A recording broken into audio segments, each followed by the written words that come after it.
All right, good evening, everyone, and welcome out to Speed Racing Network, where we're back here with the Cup Series, and we are in Indianapolis. We are here at Indianapolis Motor Speedway, what I consider the mecca of IndyCar racing.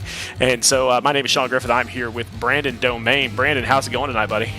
It is fantastic. The real Cup season now in the books, so we can steal the show the rest of the way and have all that spotlight here in SRN as we still got a few races left. We get ready to kick off the round of 10. Very excited to see that start here at Indianapolis. So just always a good time. And yeah, definitely looking forward to this one on a tricky track. How you doing tonight? Man, I'm doing great. You know, it's just so rude of them to have to take control of everything, and so it's good to be back. It's good to be here with you and to be able to really see a race that I really think is going to go green most of the way here tonight.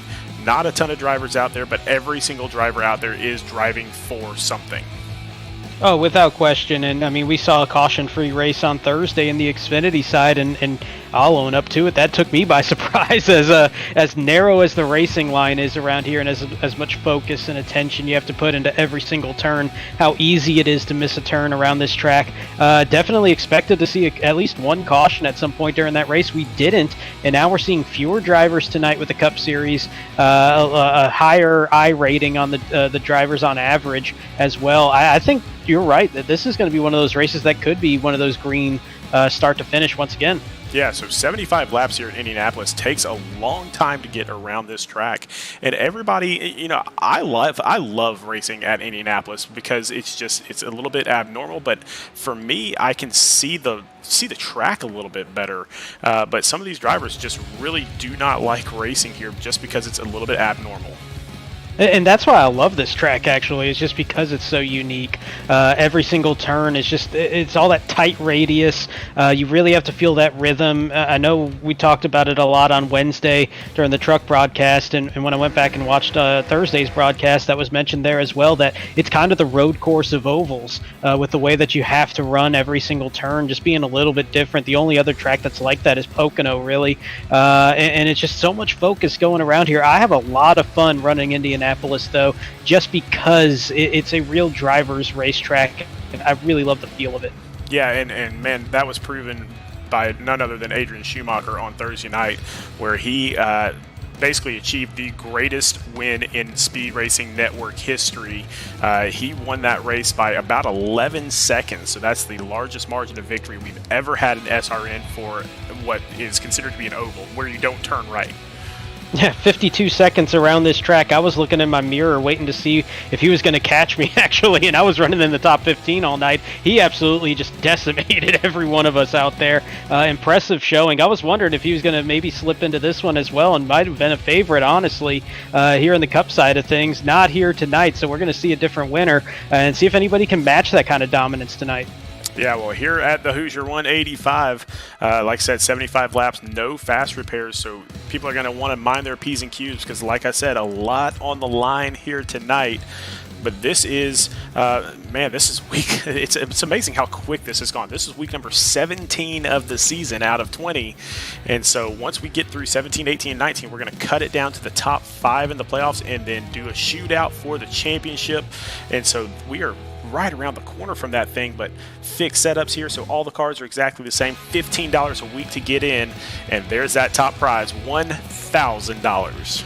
The season's going by quick. I'm already kind of tasting turkey and stuffing and all that stuff because we're getting pretty close to the end of the year in general as well. But yeah, starting to buckle down at this point. We got these final 10 drivers. 8 of the 10 are going to be walking away with season money. We'll go over that in a second. But the winner, of course, taking that $1,000. But we also cut down from 8 to 4, or really from 6 to 4 on the team side of things in the bracket style that we're doing for the first time. So that's starting to ramp up in the intensity as well. Yeah, $300 team championship for the first place team on that side of things, and we'll of course get into that here in just a second. But going out there on the track, it looks like of the 20 drivers that are here, 16 of them are in that team championship still, and then 10 of them obviously are still in the playoffs. So everybody has a lot to lose out here tonight. Without question. And on the team side, there's, of course, the individual side, it takes the attention, but the team side, there's a lot of communication about it between teams. I know in my team especially, too, I can tell you for sure that we talk about that stuff and making sure that we have a good showing in the Xfinity side. And it's just, there's a lot of pressure on that as well. It kind of gets lost in the shuffle a little bit because if you're in the playoffs individually, that does kind of take that precedence because you're going for more money and individual attention. But that team thing, man, it's got a lot more attention than I think even people that thought it would get the attention. It's getting even more than I think anybody really anticipated, and I love that, where we're seeing people still show up, even if they're not on the individual side. They're taking that serious, and I love it. Oh, definitely. Now, race payout-wise, tonight we're going to pay out $45 for first place, $30 for second, $15 for third, fourth, and fifth. And like I said, there's only 20 drivers on the track, so 1 out of 4 payoff here. Not a bad thing for anyone. Yeah, that's about the odds if you're picking the champion at the end of today's race in Phoenix. Pretty solid odds there, about the same odds here tonight. And it's going to be, the third, fourth, and fifth making that money back. Second place doubling the money. First place tripling the money. They can put that forward, and the rest of the season already paid off for those last 3 races. Yeah, but of course the big money is in the season-long payouts. We've already talked about the $1,000 first place, but if you come in second, you're not walking away empty-handed. You're getting $600 for second place, not $1,600. Wow, that'd be even better. Third place will get $350. Fourth gets $200. Fifth gets $125. And this season we have added more payouts.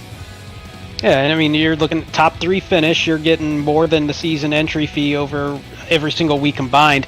But you look at those 3 final spots, 6th, 7th, and 8th, those are the new positions that have been added on that payout list. And so the 5 drivers that get eliminated in this round, 3 of those 5 going to be making money with $100 going to 6th, $75 to 7th, and $50 to 8th place. Just a nice carrot to dangle in front of those 5 drivers that came up just short of the championship 5. They'll have plenty to race for as well when we get to Atlanta. Yeah, and just think about all the stuff that's going to be happening in week 20 just in about 4 weeks now. I mean, it's not long away, but what we're going to be doing is the Grand Championship. It's going to be a shootout on that last week.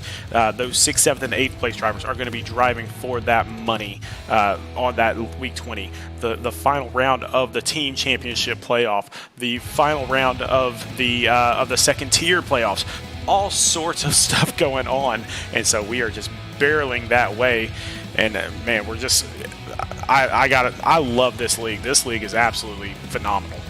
I absolutely love it. Been a part of it now. This is my 2nd season being around with SRN. It's been absolutely fantastic, and love everything that's been put together with everybody that works really hard on the league, yourself included on that. And yeah, I mean, we're getting to that point. That final race, 4 things to keep up with, really 5 if you want to throw the race out there as well. That's going to be hectic for us in the booth, but it's going to be a whole lot of fun in the meantime. Yeah, and what I love even more than this series is our sponsors. And one of those great sponsors is Beer Street Journal, and they have the Beer of the Week this week.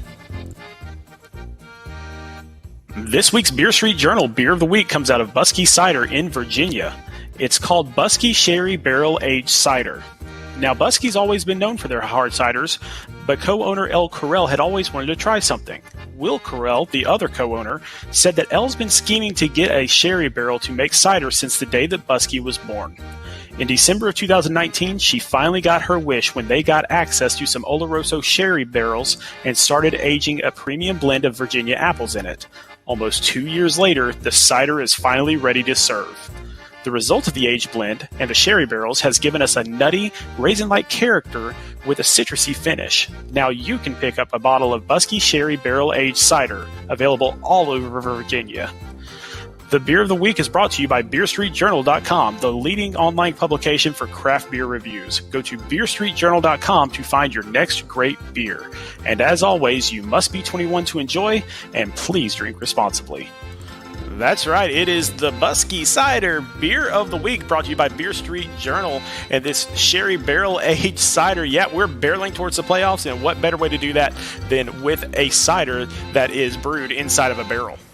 Absolutely smooth transition there. As, yeah, just another great beer that's been brought to our attention through Beer Street Journal. They've done a great job of it, and I've actually seen a couple of them around town that we've seen. I haven't seen this one, but just from the look of the bottle, the sound of it, that's something I would definitely give a shot. But it's been cool seeing around town at different restaurants and places, seeing some of the beers that we've been highlighting.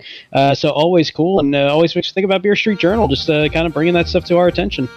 Definitely, and so we really appreciate Beer Street Journal and all of that they do for us. Definitely go to beerstreetjournal.com to find that next great beer. But now let's move into it. This is the playoff structure for the team championship. We are down to only 4 teams remaining. It's Next Level Motorsports versus Rev Racing in one round, and the other side of the bracket is Tank Racing versus Murray Reedy Motorsports. Yeah, we didn't have any upsets in that opening round of the team side, and that, I think there was a little bit of a surprise on one of those that we didn't see that, but not much of a surprise at all, that our top 4 teams are the ones that are advancing to this second round. We went chalk in the first round. Now it's time to see if Next Level and Tank can hold on to their top spots as the top 2 seeds. This is the first time they're having to actually face somebody, as they had the buys in that first round, so that's going to kind of ramp it up a little bit for them. Yeah, so let's talk about each of these teams here really quick as we take a look at the Next Level Motorsports versus Rev Racing matchup. And the key here, there's only 3 drivers on Rev Racing, so there are no chances for errors here. Yeah, that's a tough spot, and the other thing is just look at the average finishes that you're seeing from Next Level, where they only have one that's an average finish outside of the top 10, and that's a lowly 11th place of all things there. So, incredible run that we've seen from Next Level. They've really had that Hendrick Motorsports, Joe Gibbs kind of feel since they kind of rebranded and sorted themselves out in this new lineup. But Rev Racing has had some solid runs as well. I think they've done a good job of managing their points as they've gone by. They haven't really made too many big mistakes. But this is going to be a tall mountain for them to climb here on this one, just with how good Next Level has been this season. Yeah, it is going to be super tough. But I can tell you one thing. I'm looking out there on the board right now. I don't see Landon Lacey here, and if that is the case, if he does not show up here tonight, then this could be the race that Rev Racing puts them on notice. That would be a big hole in that lineup there for Next Level. Still got about 10 minutes or so to kind of get in there and make sure that he gets in time for the race, but might be starting near the back. But either way, still 4 drivers, 4 very capable drivers for Next Level to fill in just in case. Now, over on the other side of the board, we got Tank Racing versus Murray Reedy Motorsports, and Murray Reedy Motorsports has come on incredibly strong at the end of this season. This one is a little bit of a 50-50 in my opinion. I think, you're looking at Seth Berger, Reese Shafer, Joshua Balliet have had really strong runs the past few weeks, especially during the playoffs. But you got Scott Healy, you have Kyle Benson, Austin Reedy. They've had some really strong runs as well. That's not to knock any of the other 4 guys in this. I'm just kind of going off who I've seen up near the front a lot here in the past few weeks, and they got 3-on-3 with that. And then they also have their 2 other drivers, Emerson Arden, Max Service, John Honeycutt, Craig Lautenschlager, that are capable of putting together very strong runs in their own right. This is really a toss-up matchup. Yeah, I really hope that this is the knockdown, drag-out fight that we think it's going to be, because that will just make it that much more exciting to watch. I do not see John Honeycutt out there on the track right now, but still 4 drivers from Murray Reedy Motorsports, including last season's champion, Scott Healy. And I know we'll talk about him in a minute once we get to the individual side of things, but there's a whole lot of guys in this lineup from both sides with a lot of momentum going their direction right now. Keep in mind, it's the next 3 weeks of races, and so anything can happen in that. But let's run over to the individual playoff standings, where you can see everyone is tied right now. So once we get into this second round of the playoffs, everyone starts off completely and totally even. And so who knows what's going to happen here tonight. Yeah, there's no more bonus points being a factor. There's no head start for anybody. It is just 3 races of just heads-up racing at this point. And honestly, you're looking at some guys that, yes, James Holter, Landon Lacey, if Landon does show up tonight, we have all the momentum from the regular season. But the past 4 races have really been about Scott Healy and Timothy Latham putting together some great runs in the last 4 weeks and building up a great resume over the past month or so. And they've put themselves on that same kind of level with Holter and Lacey, where we might be looking at 4 of our 5 drivers advancing through this round should one of them not make a mistake. Well, let's take a look at these drivers because there are some interesting statistics that are going on with them. Let's start off with James Holter. Basically led the entire season for the point standings. I've got to put him in as the betting favorite. He's only missed 1 top 10 the entire season, and he has 5 wins. How can you bet against that? Yeah, it's incredibly difficult to do that. I mean, missing 1 top 10 over the entire season thus far, that's 16 races with 15 top 10s. There's not many drivers, real-life sim racing, that can say something like that. Absolutely incredible run that he's had this year. Next up, we got Scott Healy, and we're going to call him the closer because he finished last season with 3 top 3s, including the win in the championship to win the championship. And then he also has 2 wins in the playoffs so far in the past 3 weeks. So I'm calling him the closer. Can he close it down right now?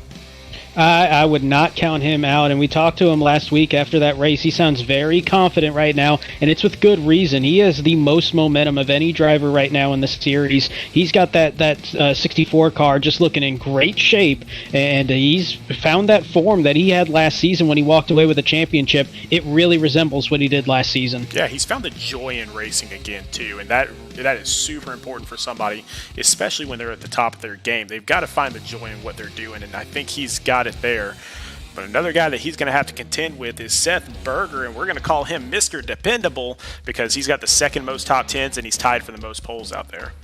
Yeah, and you know what? He's got a big fan base, and for good reason. You know, everybody really getting behind him online and the YouTube chat and Facebook chat and all that stuff. But the thing that kind of gets lost with that sometimes is the little bit of hype that he's got. He has been incredible this season, and after last season, I would say he's the most improved driver here in SRN from one season to the next. 2nd most top 10s in the league, tied for the most poles, has great speed thus far tonight in practice, and looks like he'll be pretty good in qualifying as well. This is one of those guys that could be one of those sneaky championship favorites. Next up, we got Reese Shafer, also from Tank Racing here. We're going to call him the starter because he's got the 2nd best average starting position out there, and so I fully expect to see him towards the top of the leaderboard when this race begins. And a track like Indianapolis, that's not a bad thing to be one of the better starters in the league. It's difficult to make passes around here. Starting position goes a long, long way, and that 17 could be set up for a solid run tonight if he matches what he's done all season long. You know, again, I don't see Landon Lacey out there just yet. Maybe he'll sneak in towards the end, but we're going to call him the leader of the pack because he's got the most laps led, and all 3 of his wins have come from the pole position. Yeah, that's absolutely incredible. When you mentioned that earlier, that blew me away. I didn't even think about those 3 wins all being from the first starting spot. And hopefully he gets in tonight because I think it's just better when we see everybody out there on the track contending in these playoffs. If not, he's going to have his work cut out for him in these last 2 races. But if there's anybody in the field that can pull that off after missing a race, it is Landon. Next up, we got Dalton Tucker, and we're going to say that he's always in contention. He's the 2nd cleanest driver in the playoffs. He has the 2nd most clean races with 6, and then he's only had 3 races outside the top 8 all season. Absolutely incredible run, a ton of speed in that 73 car. He's one of those guys that I kind of had my eye on coming into tonight for this race, but also a guy that he's really just building that resume and looking really good as these playoffs progress. Next up, Joshua Balliet, and I like to call him Mr. Consistency. Here's the stat of the day for you. 60% of his races, he's had a starting position and a finishing position within 3 spots of each other. And you know what? That's not a bad thing most of the time. If you're sitting there, that normally means you're having not a whole lot going around you, and that's not a bad thing in most races. The problem is if you're starting outside the top 10, that's where it gets a little bit rough. But that consistency that he has, he's just a good, safe racer and really puts that car in a good spot most of the time, and that could do really well going around Indianapolis. Next up, Timothy Latham, and I'm going to call him Mr. Clean. He is the cleanest driver in the playoffs. And another interesting stat here, he's got 2 wins on the season, and both of them came from the 9th position. I'm looking out there on the track. Right now, he's slotted in the 13th position, so that lucky number is not going to be there yet. Yeah, we went from lucky number 9 to possibly unlucky number 13, depending on how superstitious you are. But we talked about it. 2 wins this season. They came late into the regular season, into the playoffs. So he's put together some really good runs once we kind of turn that calendar into October and now November. Next up, Scott Calall, and I'm going to call him the underdog. He's the underdog of this playoffs. He's got the least number of laps led. He's got the lowest average start of anybody that's in the playoffs still. But the fact of the matter is, he is still here. And now that everyone is on equal ground, who knows what the underdog can do? And I feel like every level of SRN, we got that one guy that just finds a way to continues to point their way forward into the next round of the playoffs or into the playoffs themselves. Scott is that guy when it comes to the Cup Series here in SRN. And last but certainly not least, David Duke. We're going to call him Mr. Clutch. His only top 5 this entire season is the top 5 that got him into this round. And you know what? That's what you got to do. And he's been really running well these past few races. And I think we're going to be saying his name here pretty shortly once again once we transition over. But he's gotten real hot as of late and really making a name for himself here as this season progresses. Well, let's get out there to the track and check it out. And you are correct. David Duke on the pole here tonight. Dalton Tucker from Rev Racing right behind him.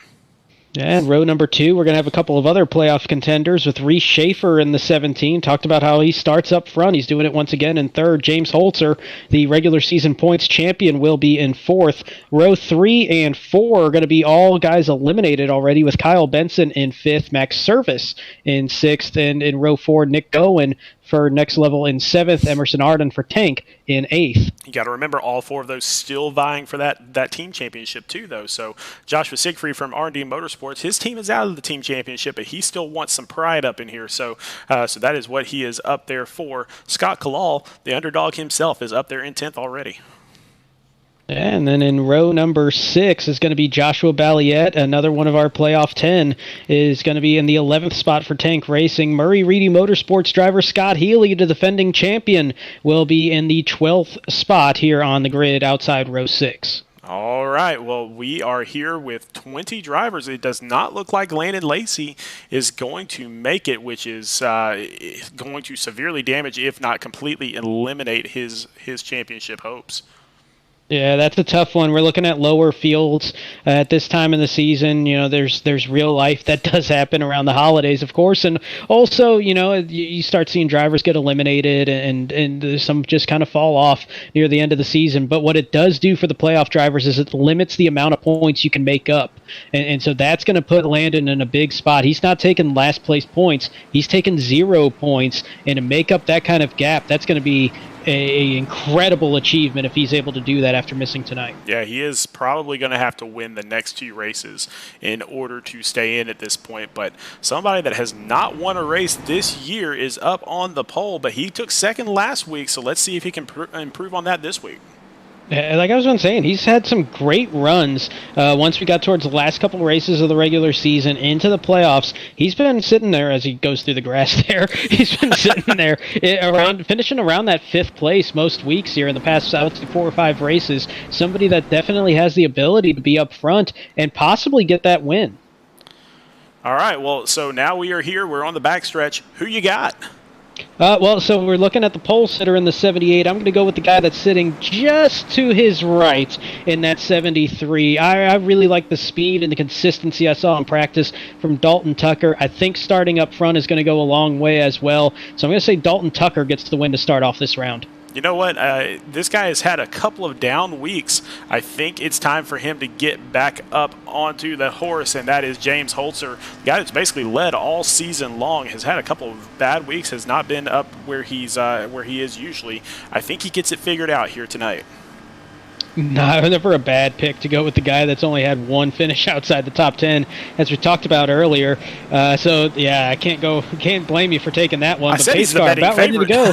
Yeah, no kidding.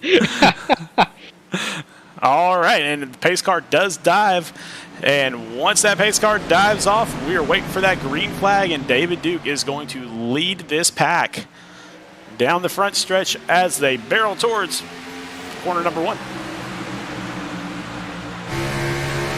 Super level start on the front row. Everybody's still 2 by 2 as they barrel down towards turn number 1. These cold tires, it's going to be a little bit sketchy going around these first couple turns, maybe for a lap or two, and that's going to be real tricky for these guys to navigate on cold tires until they start breaking in just that little bit, and then it's going to kind of change, and these cars get real comfortable going around these turns. And here's what gets really, really interesting here. They are 2x2 right now. They are racing really, really close right now. If something happens at the front with no fast repairs and only 20 cars on the track, those pit crews are going to be working overtime trying to get those cars back out there to gain every point they possibly can. Oh, no question. And this is the type of track that if you get caught up in something, the odds of it being minor are pretty low. It's a lot of hard impacts and turns this sharp. Typically, if you get caught up in something, you're getting turned, and you're normally going to slap the driver's side of the car up against that outside wall, and it's really going to mess with that car and do a lot of damage. There's not many clean incidents that you see where you just take a little bit of damage and keep rolling. So you got to be mindful of that as they start to get straightened out here, and that's kind of feeling like what we saw on Thursday in the Xfinity race. Real quick, just getting sorted out single file pretty much through the entire top 10 right now. Yeah, the entire race was completely clean on Thursday night, so no cautions at all. And I think we are setting ourselves up for the same type of race here as people are just kind of settling in, just getting ready for the long haul. And this is the track that, you can be aggressive and try to put somebody in a bad spot, but all that's going to do is really hurt yourself along with the driver that you're trying to pass. There's so few options in how you can get around this racetrack. It's really a single groove track. You have that second groove to the outside if necessary, but you really want to be right where everybody is right there, kind of hugging around that white line, nearly getting towards the grass in some of these turns. At turn 4, that's a little sketchy to do. Just something about it. It just wants to kind of turn that car around a bit. But there's that one line. You try to force somebody into a bad spot, you're going to lose a couple tenths of a second as well in each of those single turns. So you're really just waiting for the car in front of you to make a mistake, or just decide, you know what, the guy behind me's faster, it's early, I'm going to let them go. You'll have plenty of that. We had a lot of that on Thursday in that race, but it's just so hard to force a pass around here that I think it just lets everybody just settle in for a lot, especially the first half of a race. Yeah, and we were told 25 to 28 laps is what you're looking at for the fuel run on here. So the crazy part with that is with 75 laps, you can cut this thing up into thirds, just take 2 pit stops. So I think in this first cycle, I think it's a matter of just staying connected. Just stay up there with everybody, get into the pits cleanly, get out of the pits cleanly, and then let's figure out what that second stint's going to look like. Yeah, and that's a strategy that I ran with on Thursday. We had 60 laps. We were going to be able to go about, trouble on the backstretch, Dalton Tucker. And I wasn't quite sure who that was with them. I think that was Joshua Balliet. Didn't get a great look at that as they were up on the outside wall, but still green, no caution as they cycle off the racetrack. And that is a massive hit for Dalton Tucker. Joshua Balliet still rolling. Doesn't look like he's got much damage on that car, on that 7 car on the inside, so might be able to get away with that one. But Dalton Tucker going to take a huge hit to his chances here in advancing at the end of this round, as early he's in trouble in Indy. Well, as they're starting to kind of get lined back up out there, we will jump to a rec replay very shortly and go back and find out exactly what happened back there and find out exactly who else was involved with it, because as we speak, David Duke is starting to pull away a little bit, about half a second lead on James Holter. Yeah, he's starting to move, but James Holter's still within the quality draft range, and we saw that a lot on Thursday when we had that tremendous finish at the line. Oh, we got trouble in turn 3 behind him, caution out on the racetrack. As Dean Brummett involved. Raul Meza, Craig Lautenschlager. Yeah, Craig Lautenschlager. So 3 cars all involved in turn 3, and that's going to be our first caution that we've seen here at Indianapolis since Wednesday's truck race. And now none of those 3 are involved in the playoff hunt. Let's go and find out. You know what? Let's do a rec replay. Let's find out what happened to Dalton Tucker first. Who, by the way, just caught a huge break because I think he's still on the lead lap. He was rolling around with the damage from this incident. So this caution going to be huge for him as we watch him. And I'm sorry, that was Kyle Benson, actually, that was on the inside of him. And it looks like Kyle trying to come up and just file in to that single file line and just didn't quite have the space he thought he had, and wedged in there between Reese Shafer and Dalton Tucker and just clipped Dalton Tucker just a bit and got him turned towards that inside wall. Now this is the second part of it that did bring out the caution. This going into turn 3, and it looked like just 3 cars trying to file into space for 1, if not 2. And everybody just kind of bottled up there on entry into 3 and made contact and got Dean turned around, which then collected Mesa and Lautenschlager as well. It looks like Byron McDonald may have had a hand in this too. Yeah, Byron McDonald got into the back of Dean Brummett. Yeah, I'm not sure. It almost looked like the 13 kind of checked up a little bit, being on the outside, just slowed up a little bit earlier than I think Dean thought, and I think that kind of caused an accordion where Byron got into the back of him. That second angle really told a lot more than that first one we had. But yeah, I think that was just an accordion effect there where Lautenschlager just kind of checked up and everybody just backed up into each other. Now we go back live. Everybody coming down into pit road. It looks like Dean Brummett has already left the building here tonight. So unfortunate for him, and I know he was more disappointed than anybody else that he didn't make it into this round of the playoffs. So his bad luck continues here tonight. But David Duke still leads this thing as they all stop off to get their pits. It looks like every one of the leaders with a clean entry. There we see Dalton Tucker moving into his spot. He'll be getting some repairs done. And a caution lap around here, about 2 minutes, a little bit longer than that. So there's going to be some time to get those repairs done. Coming off pit road, it's going to be Seth Berger taking the lead. I'm going to assume that's a 2 tires. Yeah, so this early in a run, not a huge risk to do that, and you're not really abusing the left side tires at Indy nearly as much as the rights. That's going to feel a little off for a lap or so, but those should equalize pretty quickly, and that's not a bad call for Seth Berger. Also good research for later in the race if he wants to try to do that again. Yeah, Seth Berger took 2. Austin Reedy also took 2. Those are the only 2 that were testing out that strategy. So Seth Berger starts in 15th and moves up to 1st. Austin Reedy started off in 14th, moves up to 3rd.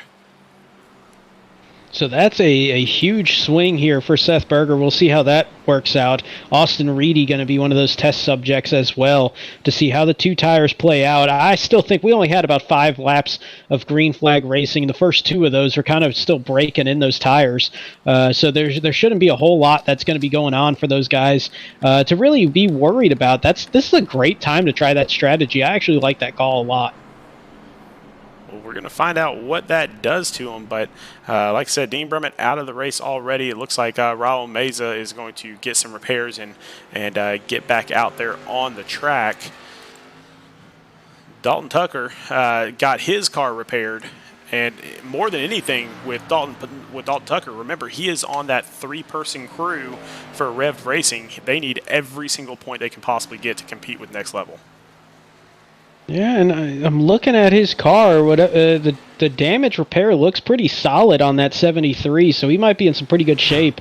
He didn't hit the nose on that inside wall, so I don't think he's got to worry about any power disadvantage that he's going to have, or there could be any engine damage to it. So he might be in some decent shape, and at the very least, he's still doing a good job of staying on that lead lap. That's going to go a long way. He's already picked up a couple spots because of that incident that we saw that brought out the caution.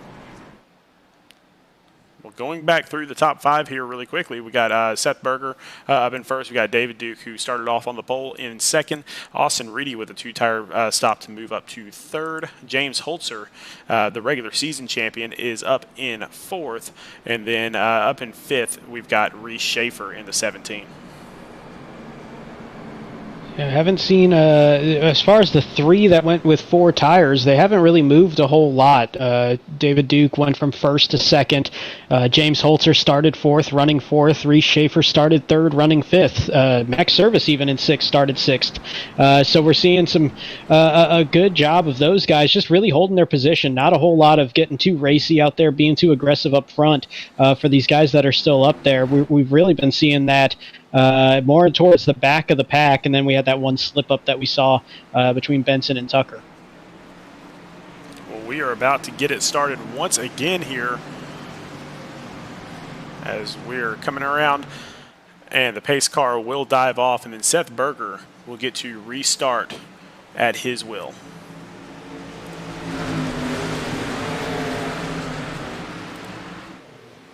Got a nice jump there for Berger in that 77 Mustang, and he's going to get about a 1 or 2 car length advantage over David Duke, and that's an important thing that he did right there, especially on that 2 tires, trying to get the feel of him. He got to that outside wall, wasn't still having a car to the outside of him, so he could do that full turn that you want to do to get that right apex going through turn 1, does it through turn 2, and the 2 tires, at least on that first half of the opening lap, looks like a solid call there for Berger in the 77. Not a bad move. We'll see how that plays out as the run gets a little bit deeper into it here. But so far, so good for Seth Berger and Austin Reedy back there in third as well, being able to hold off James Holter and Reese Shafer on all 4 tires. I'll tell you one number and one name that's starting to move up the leaderboard that's caught my attention. Go back to 7th place, and that's Timothy Latham in the 5 car. And a reason that really catches my eye, yes, he's moved up 6 positions and done it from on-track passes at this point. But remember the All-Star race last year? That's our All-Star winner, if I recall correctly, at Indianapolis in the ARCA cars where there was no downforce in those things. If you can win a race on a car that feels like that, and then you go out here and get more grip, get more bite on this track on a track that you're obviously comfortable and successful on, that's somebody to keep your eye on as this race plays out. Yeah, I've watched Timothy Latham race in different cars and in different series here on iRacing, and he always seems to be up towards the front. Now, remember, he is a very, very streaky driver as well. When he wins once, he typically wins another race in a row there. Hasn't had that win here in a little while, so we need to get him back up there into victory lane to see if that streak can continue. I did miss last week's race, but what he's been doing for the past few races has been incredibly impressive when he has been here. And there he goes once again, just making his way towards the front and just really marching in typical Latham fashion as he's making his way up through into the top 10, towards the top 5 now as he's got his teammate Nick Gowen in front of him. But still, once again, we've kind of gotten really sorted out single file, and everybody kind of hugging that outside lane, or outside towards the wall, except for Seth Berger, who's trying to break the draft, and nobody really biting on that one at this point and feeling too much into that. Well, keep in mind with Timothy Latham, let's go back to him for a second. Last season, he called himself the villain because so many people said, man, I mean, he's out there and he pushes a little bit too hard, pushes on the edge a little bit too much. Well, look at him this season. He's the cleanest driver in the entire league. And so I'm not really sure you can call him the villain this time around. No, and that's one of those things where there's aggression and then there's dirty, or I guess villainous driving, if you want to go with that. I never thought of him as a dirty driver or anything like that, just an aggressive driver. And so to me, that's not really a villain-like mindset, so I didn't really understand it at the time. And granted, I was in the truck series, so I wasn't having to race him a whole lot except for maybe the All-Star race. But yeah, I mean, that's just one of those guys. He's an aggressive driver. That I think that's where the streakiness comes from, where he wins in bunches, and then when something goes wrong, it kind of piles up a little bit, just because you start pushing a little bit harder and you're already on the edge a lot of the time. But what he's done this season is really harnessed that aggression. He's found a way to use it when he needs to use it, and then really has learned to kind of settle in when it's not necessary to do it. So he's found a great balance. Yeah, he's done some great work all season. Oh, David Duke into the wall. Yeah, a little kiss to the wall there in that Minivan Vacation Polka Dot 78. See if that affects the handling. You got real loose there in 2, and that's not uncommon. If you miss your line or make a little wall contact in 1, it's still going to throw your car off in turn 2. This is going to be the real indicator, but you can see he just does not have the run in there right now. They're going 3 wide, contact 78 around. No! He saved it. Wow. Great save there, as basically they were going 3 wide as Timothy Latham got kind of pushed down to the inside and tried to hold on to it so he can make those passes. He ended up making the passes, and now he is up in 4th. Oh my goodness, I still can't get over he saved that. And even on the driver chat, I'm not sure who it was, but I heard a driver even say, what a save. That was incredible from David Duke, and clearly he's got some issues going with that car after that wall contact. Something not quite driving right, the arrow being off on that. And then he also got stuck 3 wide there after he lost all that momentum in turn 2. So that's a rough spot to be in. So hopefully you can get that kind of sorted back out, get the feel for it again. Another thing I noticed, though, when we were watching that save and the recovery from it, I'm pretty sure Reese Shafer caught the wall coming off of turn 4 as well. And you see him falling back there in that orange and blue car coming into turn 3. So I think we've got a couple guys that are playoff contenders that caught the wall a decent bit and really starting to lose some spots. Yeah, and then right next to him, the 73 of Dalton Tucker, who was involved in that kind of first incident, he's got his car fixed, and he's moving up past these guys. Yeah, that 73 has had such good speed on this racetrack through practice, through qualifying. As long as that damage got cleaned up pretty well, this wasn't going to be too much of a surprise to see him start working his way back through the field. And it looks like the virtual pit crew did a great job on that 73, got everything straightened out, and he's starting to point that thing towards the front once again. We're going to head back really quickly. Let's take a look and see that save one more time here, as I believe we're going to try to get it on camera here.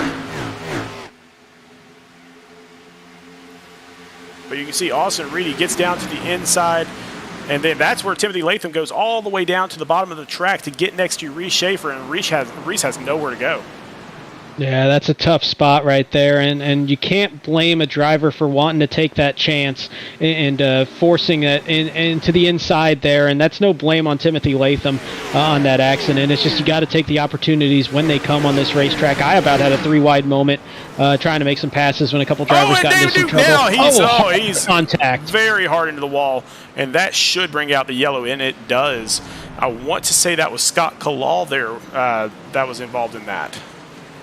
Oh, that was a hard hit for the 78 as he just went off camera going into turn 1, and it is just that quick. You just see everybody in a straight line, and then you go into one of these turns at Indy, and everything could just break loose on you. And let's take a look. It is Scott Calall that's going to be behind him. They got real close on that big run, and I think that was just a huge... that just looked like a big run from the 23 and just kind of caught his bumper at the wrong angle.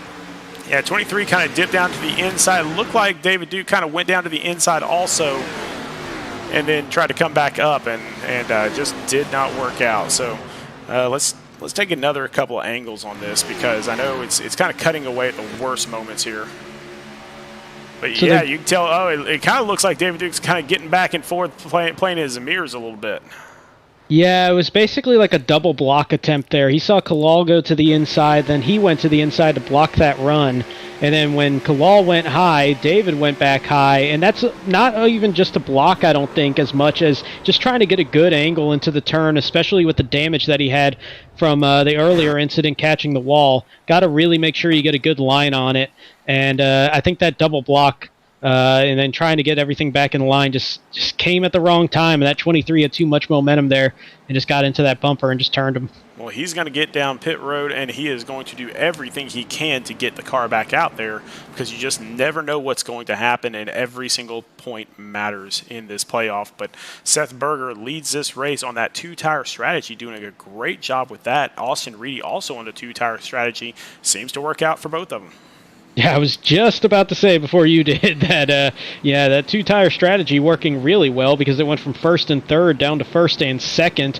See what they do this time around, as we're coming to 58 laps to go, 57 laps to go. Still going to be real tight if anybody can make this on one more stop, but everybody going to come down and at least get some of those fresh tires underneath them, except for Raul Meza, who is a lap down, so this might be a play to try to get that lap back here. Yeah, I think you kind of have to go with all 4 tires at this point. I don't think your left sides are going to be very happy at this point. No, and everybody... it's Austin Reedy around.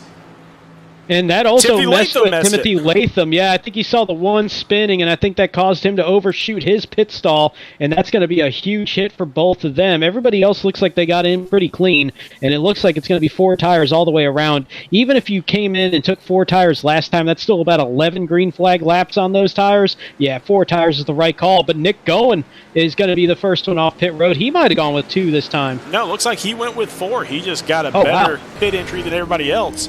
So, in fact, his pit stop was faster than all but one other driver, which is Scott Healy. So, great pit stop there for Nick Goen to come out ahead of Seth Berger and Max Service. And I tell you what, we haven't really talked about Nick a whole lot today, and he is one of the drivers that got eliminated in round number 1. As he's slowing down. That's normally not a good sign unless he was just trying to fix something. Okay, I thought maybe he had a penalty or something. He was getting ready to serve there. The way that he kind of slowed down, maybe just adjusting his seat or his setup there. But yeah, one thing that we can kind of know about Nick, even though we haven't talked about him a whole lot, he did win at COTA last year on a road course. This is kind of very similar in the way that you have to drive it. So this is a guy that might be one of those sneaky picks here today. Now, I will tell you, I pulled up the times down pit road, and he was the second fastest down the entirety of the pit road as well. So he came in at 50.25 seconds. The next 3 guys didn't even break 51 seconds. Oh, wow, that's a fantastic job. So he was right on the edge and absolutely nailed that run down pit road, and it's real easy to get distracted on this pit road when you come in with everybody, especially. Even when I was coming in with a handful of drivers under green flag conditions on Thursday, it's just such a narrow pit road. Your focus is on what's going on around you, just making sure that you get to your stall. Everything is right there, and it's almost easy to kind of forget where your speed is and trying to keep on that speed limit. I kind of overshot it a little bit and had to give a little bit back and got away with that one. Thankfully, thanks iRacing for that. But it's one of those things that's real easy to kind of lose sight of that with how difficult this pit road is. Just being on pit road is just something you don't normally hear about. Well, I will tell you right now, I love David Duke because he actually just came across the chat. Actually, it's not going to show the chat very well there, but basically in his chat, in the YouTube chat, he said, well, that one was on me. I threw a block on the 23 low, and it bit me getting into one. He got to my outside. We got together 100% on me. That's a classy comment, and it's pretty much about what we were saying. You know, you go for that block low, and you get that close to the turn, and it's kind of a rule of thumb also that you throw one block, you start throwing a second. That's where it gets a little dicey, and things can normally go wrong. And there was that second block attempt, and I'll say block attempt, but it was half block, half just getting in line to take the right radius onto that turn. And Scott Calall just happened to be there by that time. He had that much of a run going down that straightaway. So definitely a classy statement there, and one that I can definitely see for sure. One pit time that I noticed here, James Holter's pit time was a couple seconds slower than everybody else's. I'm wondering if he had just a little bit of damage from something and if that's going to come in play a little bit later. Possible. I mean, he was around a couple of those incidents, including David Duke when we had that 3 wide. I think it was just in front, but he may have had a little bit there in the follow-through. But speaking of the follow-through, how about the jump and the follow-through move, diving up to that outside once he got clear. Nick going. Big restart there as he's going to be cleared of everybody going into turn 1. And that 88 looking pretty good here today. It is, and Seth Berger trying to track him down, but side-by-side racing right behind him with James Holter and Max Service. And I don't think that's going to last too long. We've had this habit of getting sorted out single file within a couple laps, but we'll see where Max can find that seam to get back in. Still side-by-side with Scott Calall, seeing 2 wide racing behind them as well with Dalton Tucker and Timothy Latham. And they're all doing a great job. You know, this is, like I was saying earlier, it's a single-groove racetrack. You got that second lane if necessary, but everybody doing a really good job of being respectful right there through those turns and giving space to everybody to make sure that they're not losing a ton of time, they're not hurting both drivers involved, and they're not making contact. Yeah, I want to go back and I want to point out Scott Healy, the defending champion. What I really love about his style of racing, he has not tried to push too hard to move forward yet. He's moved up one position for the entire race. We know that he has a fast car. We know he knows how to get around this track. But he just he sits back and he just relaxes. Just wait. Just let the race come to you. And that is why he is the champion. And his style, we talk about it all the time. He's just calm, cool, collected. As cliche as that might sound, that fits him to a T. And one thing around this racetrack, we still have 55 laps to go here at Indy. That's plenty of time for drivers to make little mistakes. And that's all you wait for at Indy. It makes it so much easier when somebody in front of you just slips up a little bit. They take a split second longer to make their entry, or they just kind of roll off the gas a little differently, or they just don't get the right line, and suddenly they're a tenth or two slower in a turn. You take advantage of that, and you're not abusing your equipment. You're not wearing out the tires more. You're not putting yourself in a bad spot. That's kind of perfect racing for Scott Healy. He just waits for everybody around him to make that mistake, and then he attacks and gets the payoff from it. And that's just what he's been doing all season long. It's worked really well these past few races. Could work really well the last two-thirds of this race. Well, right now he is slotted in that 10th position, so he is halfway through the field. But up front, Nick Goen has started off in 7th and is all the way up to the lead with Seth Berger right behind him. Now, I'm real curious. We keep seeing the leader really try that break the draft move that you see a lot more in IndyCar around Indianapolis, where you just kind of go off the outside wall, go towards the inside line or towards the grass even, just to try to kind of snake down that straightaway and make it where it's a really inconsistent draft. But nobody's really followed in line with that today. We saw that a lot in the truck race. I wasn't up near the front, and I don't think the draft was really a factor for Adrian Schumacher in that race on Thursday to really be an indicator of anything. But in the truck race, we saw a lot of that snake-style draft where they were trying to break it. Here, the leader tries it, and we've seen that with a few different leaders, but nobody else really biting, and that's a little interesting to me. You know, one thing that I noticed with that is when that leader does try to break that draft, if the car behind them has somebody pushing them from behind, then that breaking the draft doesn't work at all. In fact, those two cars are probably going to be a little bit faster than the car trying to break the draft, and that's what we've seen a lot here, as really two cars have not been able to break away. Yeah, and I think on Wednesday when Greg and I were talking about it, it was kind of just like we didn't really see the idea behind it. It was almost like this is what we see people do at Indianapolis, so we're going to do it. But you're absolutely right. If everybody stays in line towards the wall behind you, and you're a quarter of a second ahead, and then you try to do that, you're losing the push. Even if it's a little bit of a push, you're losing any boost that you're getting from behind in the draft. So it's just giving them that opportunity to just really punch forward. And now we're seeing the 77 right on the back bumper. Not saying it's because of that, but just the timing of this. The 77 right onto that back bumper, and they're the 88. And we're getting real tight here throughout the top 5. Yeah, Goen's got a bumper, got a mirror full of Seth Berger. And right behind Seth, he's got his two teammates, James Holter and Gabriel Ellison. And so Next Level Motorsports have 3 of the top 4 slots out there. That's going to look really good for the team playoffs. That's a sight we've gotten really used to seeing here this season, though we haven't really seen it a whole lot during the playoffs in that opening round. And, there was a whole lot less pressure on those drivers in round 1.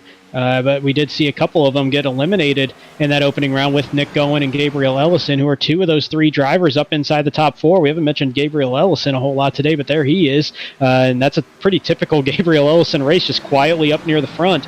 But, it's interesting that once they get back into the team side, they're not facing a bye in a round. All of a sudden, Next Level, they're right back up towards the front altogether.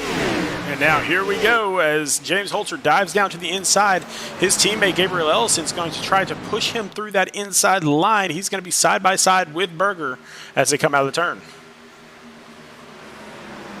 Real interesting. This is the first good look we've had at side-by-side racing near the front of the field at pace. And, I think that's Austin Reedy getting turned. Oh, wow, great save from him as well. He just dove off the screen and still kept it up on the racetrack. So obviously still green and no damage there to the one, though he's going to fall a couple spots, and we're still side-by-side for second. And neither one giving an inch, but James Holter finally does clear Seth Berger, and he will move into the second position. He squeezed up in line just in front of that front nose of the 77, and Gabriel Ellison going to follow through on the inside, but this time he's not going to have a whole lot of help behind him because you can see them all lined up right behind Seth Berger. See if Scott Calall goes to the inside or if he's going to stay, and he's going to stay behind that Seth Berger's Mustang. Yeah, and look at Dalton Tucker, again, involved in that opening wreck, with just a couple laps into the into the race, and he is up in 5th place now. So obviously that pit crew deserves a raise for getting this car put together. Yeah, they'll definitely get their fair share of that bonus prize or the race prize for this week should he stay in the top 5. But one thing I will say also is that tells you a lot about the ability to navigate while being caught up in an incident. Dalton Tucker did a great job where there was a little bit where that 73 was pointing nose first towards that inside wall. He did a great job of collecting it and kind of giving it a glancing blow off the inside wall, so he didn't pick up a ton of damage to the nose. He had a pretty good shot to the side of that car, but that's a whole lot less damaging time-wise when it comes to repair, and definitely power-wise, than it would be if he hit the front. So that was a great job of him collecting it enough to kind of minimize the damage that he took. Well, just looking down the list, all 13 of our top 13 are involved in the playoffs for the team championship at least. So a lot of them are involved in the playoffs for the individual prize as well. In fact, 8 of them are, but all 13 of the top 13 all involved in the playoff championship, or in the team championship. Sorry. And that tells you, like we were talking about, there's a lot of people taking it serious, and for good reason. There's team pride, there's extra money on the line as well. So people are definitely being mindful of trying to do the most for their team if they're already eliminated in the playoffs, or even if they are eliminated in the playoffs, everybody's still eligible for the Tier 2 championship as well. So that goes a long way also with some prizes on the line there also. Nick Gowen's looking really, really good in that second tier championship because he is just running away with this so far. He's not being able to get too big of a separation here, but he's definitely defending that top position. And while we're kind of single file and talking about the Tier 2, one of the other drivers that's in that Tier 2 championship race is who's not here tonight is Michael Balliet. I just want to give a shout out to him. He actually kind of brought it to my attention that why he's not here tonight, and that's actually because he's racing in the karting Super Nationals out in Las Vegas. So another sign of some of the drivers here in SRN that do it for real as well, being real successful in real life racing. So wanted to give a nod to him as well, not here running that 8 car as usual tonight, but doing it in real life out in Vegas. So good luck to him here this weekend. And we all support him. I mean, the best part about Speed Racing Network is even if you're on separate teams out here on this track, man, we support each other off the track, definitely off of the iRacing track especially. So, man, go get him, Michael.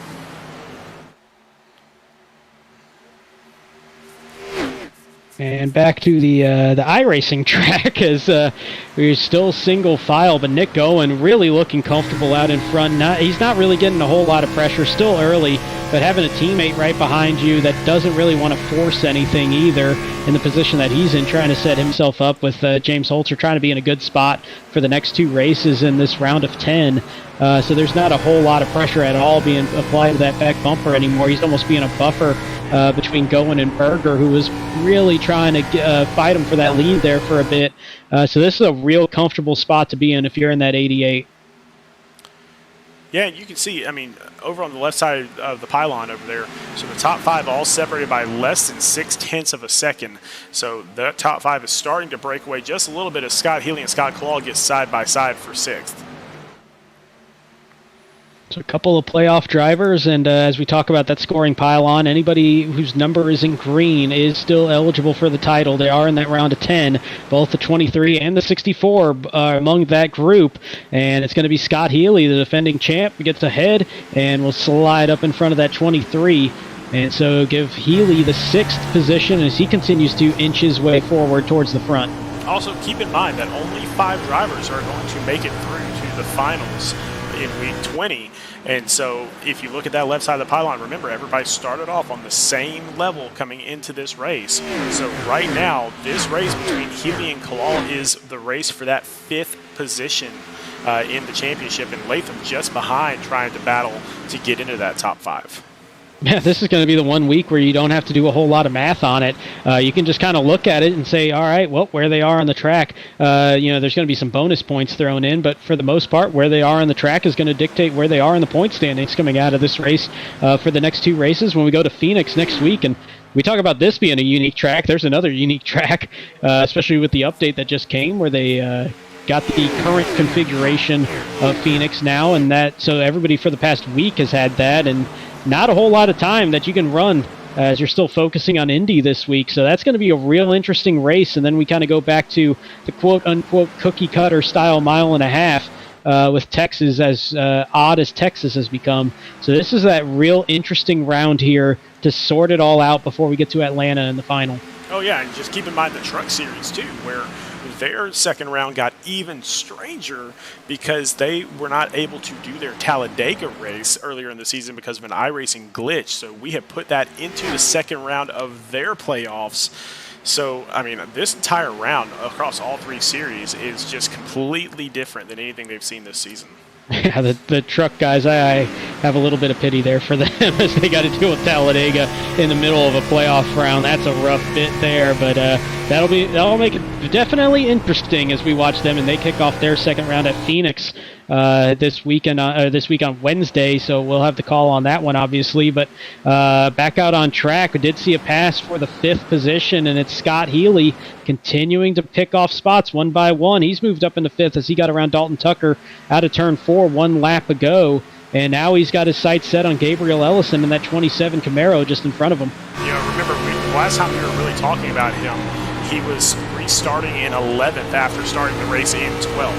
And so he'd only picked up that one position. Well, all of a sudden, this car comes alive at the end of the run because he has that laid-back approach all during the beginning part of the run. Now we're about halfway through this tire run, this fuel run. It is time for him to go, and he is on the move. I think I saw the 73 of Dalton Tucker just catch the wall just a little bit. I don't think there was anything too severe on that one. It was just a little brush, so he should be all right. But, oh, wow, real tight there as the 64 washes up the racetrack just a bit coming out of 1. They're going to be all right, though, but they are going to lose a lot of speed and give up a lot of ground in front of them to Seth Berger. Yeah, and Gabriel Ellison defends that 4th position really, really well on the outside there. And defended it so well and held that line so well that it killed so much momentum that the 73 of Dalton Tucker, the 23 of Scott Calall, they're both going to get a good run on Scott Healy going into turn 3. Tucker going to complete the pass. Calall not able to, and because he tried and wasn't able to, that's going to let the door open for Timothy Latham to try to pick up that 7th position. What a great race we've got back here, just because all these drivers all fighting for their playoff lives. And at the front of that little pack there is Dalton Tucker, who was involved in an incident already today, and he is coming up as the 3rd playoff driver in this entire race right now. So, I mean, how good is that he is staying in this car as much as he is? I mean, that's almost giving you a little bit of one in the wall, back service. Riding around that wall for a little bit there coming out of turn 2, and obviously that's going to hurt a lot going speed-wise down this back straightaway. Also looks like that's some heavy damage to the right side of that car. Looks pretty pancaked there, and that's going to be a nightmare to be driving around a track this technical and this tight, trying to keep that thing at speed. We'll see how he's able to do it, but again, side by side, the race for 5th and 6th. Between Tucker and Healy. Healy with the inside run as they cross the start-finish line, dive down towards turn 1, and we're halfway through this race. Now, that inside run didn't really do very well for him the last time, but this time it was able to get the jump on Dalton Tucker and move up into the top 5. He had a great run there, and one thing I'm wondering is there's still a little bit of that cosmetic damage that you can kind of see in some lights on the left side of the nose on Dalton Tucker's car, and I'm wondering if he's got somebody to the inside, if that's one of those things that he's just not comfortable on the outside, but he's giving a good shove to Scott Healy down the backstretch, trying to catch them up to Gabriel Ellison in the 27 just in front of him. For some reason, I couldn't place what car that was, as they got right back up towards that back bumper. But I'm really wondering if the 73's got the aero stability, as he's going to make his way down pit road, actually, right now. Yep, so first car in, and we are still 37 laps away, so he is going to have to take another stop after this as well, but he was definitely falling backwards. I don't think that's going to set off any sort of a pit explosion here. No, and I also think when we had that shot looking at the back bumper of that 73, there was some pretty heavy right side damage, actually, so I'm thinking he might have caught the wall harder than we thought, or he did it another time when he was off camera. But he had a pretty good shot to that right front where you were seeing a lot of that tire sticking out from the body, so he might have just been off pace and decided it's time to come get some damage repaired. And you can do a pit stop here without losing a lap if you do it quick enough. Yeah, and it looks like he just took a regular pit stop there. It didn't look like he fixed any damage or anything. 15 seconds, and he comes right back out of pit road, and it looks like he will probably maintain staying on that lead lap. Well, then I'm not too sure. So it's been about 20 laps. We're not too far from when everybody else is going to have to come down. We're looking at maybe another 5 laps or so. So this might be an undercut play, just not wanting to be in that traffic that he was in and racing really hard. So maybe he just decided to get out of there, try a little bit of an undercut, and see if it helps out. Well, we were told 25 to 28 now. So low end, you're looking at lap 42. High end, you're looking at lap 45. If you can figure out a way to make it go about 29 laps, so just saving 1 lap, you might be able to make it on one more stop. Oh, and that's aggressive. That's going to be real tough to do. Now, we see the pace that a Scott Healy had early in the run. That would be somebody that you would think of as having a chance at it. But even with doing that, it's real tough. You know, you start passing cars, you start using the throttle more than you're intending to, and it's just going to burn more fuel. I don't know if anybody's going to be able to stretch it out in one. If they do, more power to them, and I will be absolutely impressed. So Timothy Latham coming down pit road as well. As Nick Goen still leads this thing, his teammate James Holter still tracking him down. Maybe they're working together to just kind of relax up there, but Seth Berger is not going to make it easy on either one of them. No, and you know what? Seth is such a calm driver when it comes to trying to find that pace and running up towards the front. I don't think he's putting a whole lot of pressure on them right now. I think he kind of took that shot early to see if he can get out in front, but now that he's behind 2 next-level cars, I think he's decided, I'm just going to kind of hang back here. Let's get to this final pit stop and see, or possibly final pit stop, get near the end of the race and then turn it into something, as we're seeing a lot more cars this time. Gabriel Ellison, Emerson Arden, Max Service, Greg Lautenschlager all coming down pit road. Yeah, so it looks like the 25 is a little bit more realistic than the 28 lap, so I just don't think anybody's going to be able to stretch this thing. So just regular pit stops all around for everyone, I do believe, but Nick Goen and James Holzer have not indicated that they're coming in just yet. No, and as close as they're running, and as close as Seth Berger is behind them, I don't think they're going to do anything where they're going to try to keep it in the Discord channel with each other. They're probably going to want to make sure that the 77 knows if they're coming in. It's still tight enough to make that entry onto pit road that you're still going to be in the way just a little bit, because you have to slow up in turn 4 to really get that entry right. So if they're not indicating it on the driver chat, that tells me that they're not coming in. So we'll keep our ears out for that. But what they have done with this 3-car breakaway is really built up a near 2-second advantage back to Scott Healy in 4th. So here's Scott Healy and the view from the front of his car of how far away those leaders are, as we've got some cars joining back up onto the track now. But these top 3 have basically been where it's been the entire stint here. Yeah, they've done a fantastic job just being real calm, just working together in a way where they're not really trying to force anything. They're staying in that straight line, and that's going to go a long way if this thing stays green the rest of the way. But that does raise the other question. If we're thinking, as we got a lot of pit stops coming, Austin Reedy coming in, Scott Healy coming in, Joshua Balliet, Reese Shafer, I believe that is, yes, 4th in line there. So another group of 4 making their way down pit road. And one thing that I'm starting to wonder, this thing stays green the rest of the way. How's that going to affect the strategy? Because I don't think we're going to see anybody go 32 laps from now to go the rest of the distance. So you're looking at one more pit stop. Do you break it into halves? Do you try to go 16 laps from now and then come back in? Do you try to just run it as long as possible, see what happens, and then maybe just do a splash and go and stay on old tires? Do you do 2 tires? This just opened up a plethora of strategies to get to the end of this race if it stays green the rest of the way, and that's going to make this really interesting as we get towards the final 30 laps. I got to think you got to cut it in half. I mean, just if you think about it, so here we are on lap 43. We've got 32 laps to go. You can have good tires for the first 8 to 10 laps of a run, and then you suffer through another 4 or 5 laps, and then you come back in and you do it all over again. I really think that overall, if you do it that way and we stay green, you're going to get the most advantage of those new tires.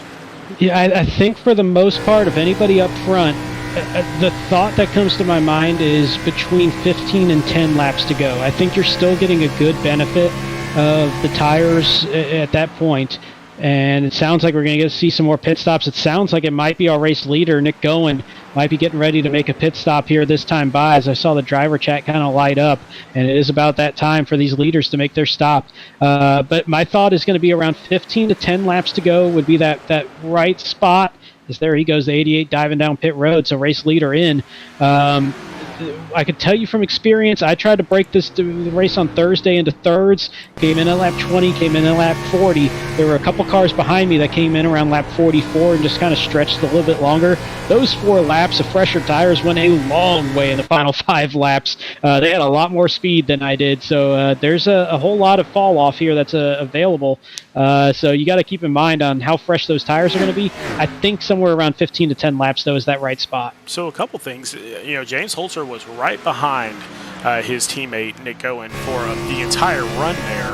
I'm wondering how much fuel he actually saved. And the other thing is the reason that he stayed out more than anything else was that one bonus point, which could be all important when it comes to that top 5. Yeah, there's no doubt that they worked together. Nick Gowen probably could have gone one more lap and been just fine, but oh, wow, nice save there, getting it slowed up. Come down pit road as both leaders come in, Holter and Berger, and I'm going to imagine that there was some team communication to make sure that James Holter did lead that lap. And it's going to cycle the lead back out to Dalton Tucker, who was in the first incident of the night, had some pretty heavy damage, got it all repaired, picked up some spots, and here he is about ready to possibly take the lead. It shouldn't be this time by, but he might be quick enough to get back around James Holter and Seth Berger, and next time by, he would be our race leader after being wrecked 40 laps ago. Yeah, and there he is on the scoring pylon as the leader. If he can just complete this one lap, that bonus point is going to go a long, long way, especially right after this first race here. And so definitely a good strategy by him to get that one bonus point. However, because he was the first one to pit on this cycle, he's going to be falling off an awful lot towards the end of this thing. So he might be the first one to come in towards the end. Yeah, he very well could be. I think his range is probably going to be more like 15 or 20 laps to go, just to kind of break it into halves that way. But we talk about the fall off and we talk about the undercut and how that works. Obviously, you see Dalton Tucker leading the way, and he's about ready to get that bonus point when he crosses the stripe here. But look at where the race leaders are now that we had a couple laps ago. Nick Gowen, 7th place. James Holter, 10th. Seth Berger, 11th. That's all from staying out on track and giving up a couple seconds a lap after those pit stops for the fresher tires. They're sitting at least 10 seconds behind Dalton Tucker with 28 laps to go. They're going to have some work cut out for them. And Gabriel Ellison, really the one that's sitting pretty right now. 5 seconds behind Dalton Tucker, yes, but he has the freshest of the top 3 as far as tires are concerned. And Nick Gowen and James Holter are going to have to compete against 5 to 10 other drivers to get around them while still trying to maintain those good, clean tires. And we've talked about it all day, forcing passes on this track, really making sure that you get around cars by your choice and not by them having a mistake. It is difficult to do here at Indy. You got to kind of hope that somebody just slips a little bit, or you just get a giant run with a draft down the straightaway to really set something up. It's tough to do. So to try to make those 10 passes on track and catch back up, that's a tall task for anybody to do, even with one more pit stop left in this race. It's going to come down to strategy on who's going to walk away with this one, I think. And you can see that Dalton Tucker is about 0.6 slower per lap than Gabriel Ellison, a little bit more than 0.6 actually. So if that keeps up, then within the next 7 laps or so, Gabriel Ellison should be on his bumper. And that's going to be where it's real interesting. And at that point, the tires are going to be pretty leveled off. You're looking at about 15 laps into the run. It's also very possible that by the time that Gabriel Ellison gets to the back bumper of Dalton Tucker might decide, you know what, time to pit, come back in, get out of all that, and just get ready to go for the rest of the race. It opens up so many strategies here as well, because like we talked about, you can make a pit stop if you're near the front and not lose a lap. And so that really opens up the prospects of what you can do on pit strategy. And with a race like this, when we only have 16 drivers left out on the racetrack, the odds of a caution are pretty low. I'm not going to throw out any more severe terms than that to set something up possibly, but it's lower odds for a caution. And that's going to really open up the ideas on the playbook on what you can do. Well, going back in the pack a little bit, James Holter has moved up into the 8th position now. His teammate Nick Goen, who led a lot of this race, up in 6th. And so Holter is looking at Joshua Balliet right now before he goes the 1.5 seconds ahead of him to try to catch his teammate Nick Goen. And we talk about how quickly Gabriel Ellison has reeled in Dalton Tucker, but look at the times now. Nick Goen, not long ago, was 10 seconds behind the lead. He's now 6 seconds back. It's been about 3 laps. He's about a second a lap faster, and the same for Holzer and Berger. They're well quicker because they've got about 7 lap pressure tires right now than the race leader. That's a significant amount of tire wear and a lot of fall off here. You're looking at over a tenth of a second a lap on fall off. That opens up just so much of that interval being cut down. It just comes down to how worn those tires are already, and there's not a whole lot of time being put on them. And there is the difference there. 2 seconds, 1.4 seconds, 1.9 seconds between Holzer and the leader of Dalton Tucker. So that is how much tire fall off there is with only 8 laps difference. And that's just blowing my mind. We're seeing that last lap for James Holzer was near a 51. We're looking at near qualifying times. And there's a little bit of draft, of course. That's going to help out. But we're seeing some blistering laps there from that 42. And seeing it as well from Goen and Berger, as 6th, 7th, and 8th are now under 6 seconds behind the race leader, as we got a side-by-side race for second between Scott Healy and Gabriel Ellison, and that one not going to last too long as Scott Healy just powers by Ellison on the inside. Yeah, Scott Healy had 2-lap newer tires than Gabriel Ellison, so now it's just a matter of time as far as who comes in first, who is the first one to try to cut this thing down. And it's still going to take another 5 to 6 laps in order to do that. So these guys that have the freshest tires just have a massive second to second and a half advantage for the next 5 or 6 laps. And if the race were going to stay green the rest of the way, the pit window is open, but I don't think there's going to be any takers for a little bit. And I think you are correct with what you were saying a few laps ago, that Dalton Tucker would likely be the one that would bite first, just because he came in so early compared to everybody else last time. But the other thing that could do is if he times it right, he could open up so much of a lead compared to the rest of the field that it could possibly be insurmountable if he gets the timing of it right, where he gets enough gap where everybody stays out on the track maybe 4 or 5 laps longer, and he opens up that 10-second lead with maybe 10 or 12 laps to go. That could be really tough to counter. He pitted with 38 laps to go, so he is on 14-lap-old tires right now. I've got to assume that he's going to go probably another 6 laps or so and bring it in around a lap, or with 18 to go. That would be pretty fair. I kind of sit on around 15. I think 18 wouldn't be a bad shout, though. I think it depends on how quickly the rest of the field catches and possibly passes them. Speaking of passes, we got more going on as Nick Goen has moved up to 4th. Right behind him is Holzer in 5th, Berger in 6th, as they all make their way around Austin Reedy in that one car. Timothy Latham has also fallen back to the 8th position. So this train that we were seeing pulling the race lead by a couple of seconds ahead of everybody else, they're now closing in on the leaders, which is now a new leader, as Scott Healy with a power move to the inside, diving into turn 3, just goes right by Dalton Tucker, and that 64 has come alive on this stint. Scott Healy with back-to-back wins would love to make it 3 in a row.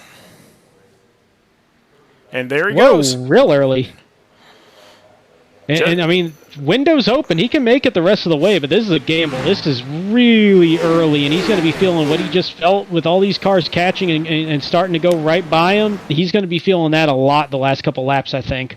Yeah, I think it was, 3 or 4 laps too early there. But, hey, let's see what he can do with it and see if he takes that swing for the fence and find out how many of these cars he can pass as they start to kind of wear off their tires a little bit more. And you know what? At this point, as we got James Holter going around the 88 of Nick Gowen, the 77 of Seth Berger are going to be doing the same as he just follows the 42. So that pass between teammates actually gives a little bit of an edge to Seth Berger to be able to advance the position as well. And we're seeing 3 out of 4 now, second to fifth, be next-level drivers, with Seth Berger being the meat and the sandwich there on that one, running in the 4th position.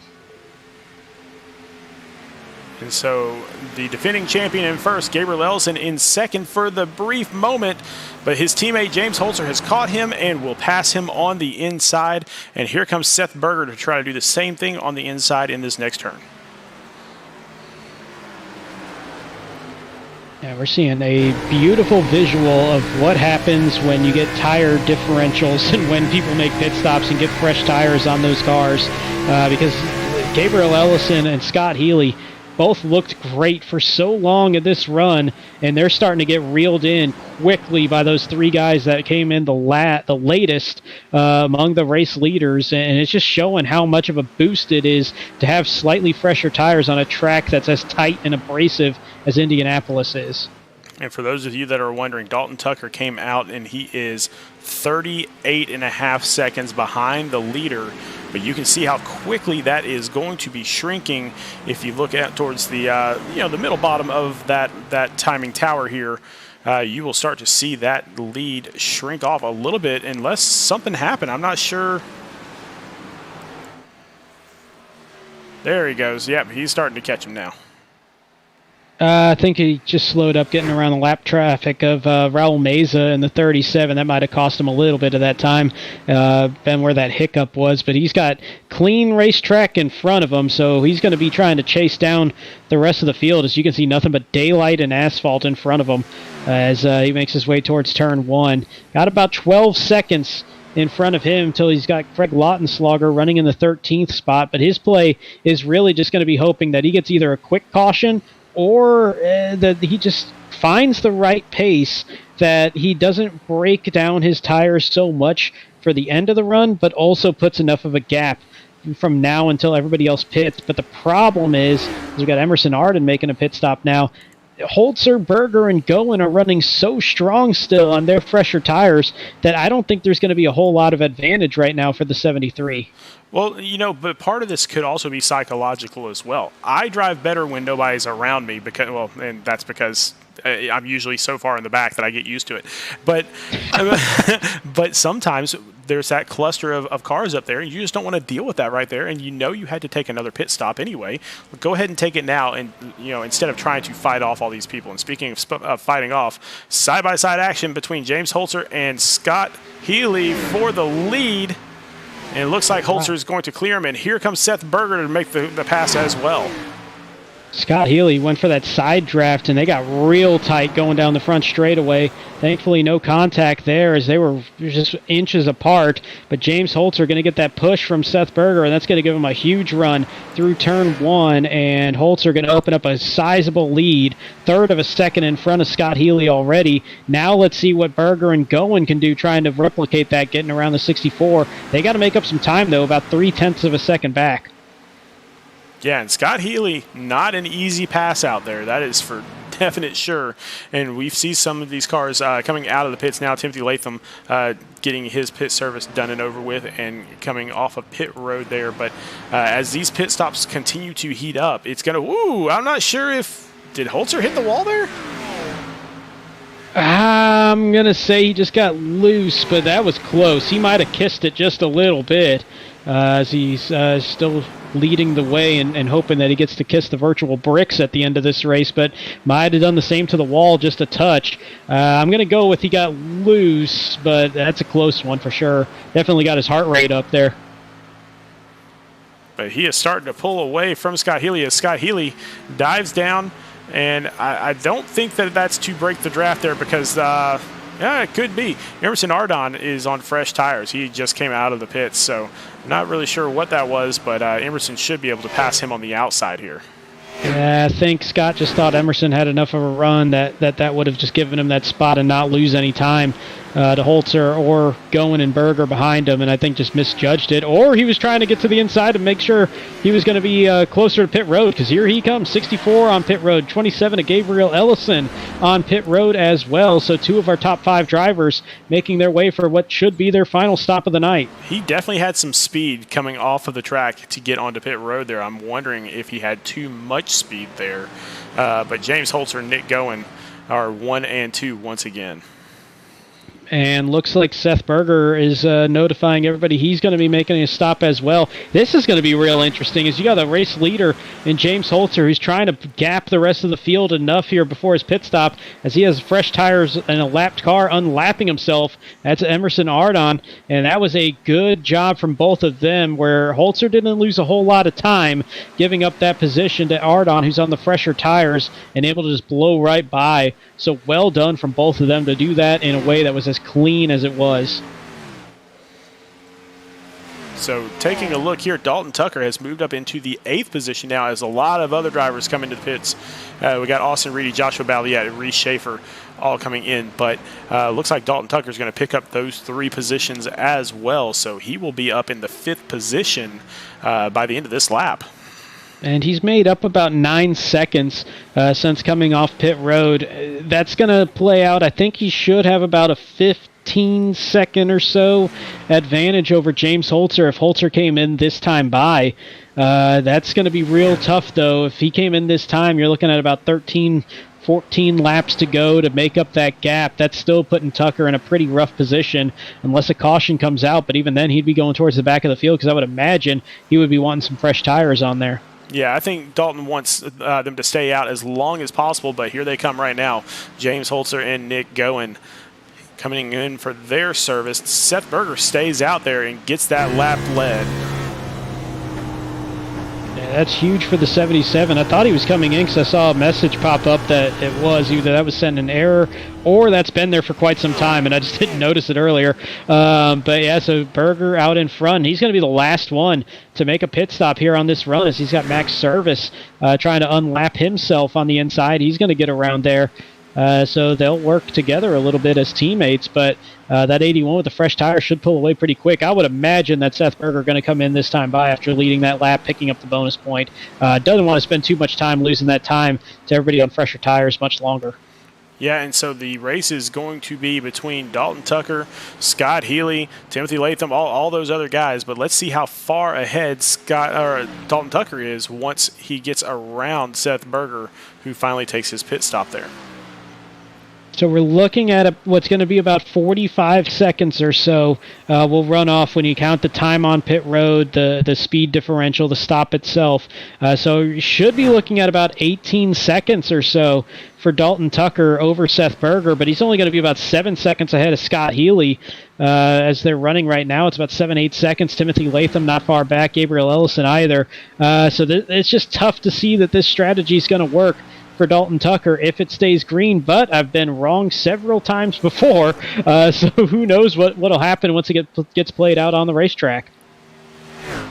And this is kind of what we saw in that second stint as well, where Scott Healy eventually took the lead over from Dalton Tucker, and then James Holter and Nick Goen tracked him down. So we're just going to have to keep an eye on it. One thing that I will show is Timothy Latham only took 2 tires on that stop. Swinging for the fences here, and he is up in 3rd. Can he maintain that speed? Oh, that's a big swing for the fences. Now he's got Gabriel Ellison to the inside. He's got James Holter right behind him. I'm not too sure how I feel about 2 tires in that position, especially when, if you look at the playoff drivers, when they were all still out on the racetrack, he was 6th among the playoff drivers. I'm not too sure I would have taken that gamble, because if it goes wrong, which odds are it's not going to work out the way that you're hoping, you're going to lose a couple more spots, possibly spots to playoff drivers as well, fall farther back. I kind of would have stayed in line with everybody else and tried to negate the fall off that you would have, just because the reward, it would be huge, but the odds of getting it are just really low.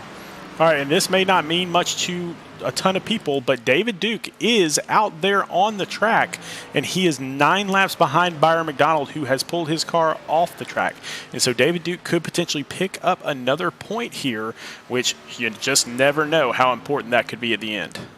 Oh, every single point can matter in a playoff race. I mean, we've seen it in this season in the Xfinity side, where we had a round of 11 going right now instead of a round of 10 because we had a tie when it came down to bonus points even being the deciding factor in that tie. So we extended it to one other driver. Shows how important 1 point can be.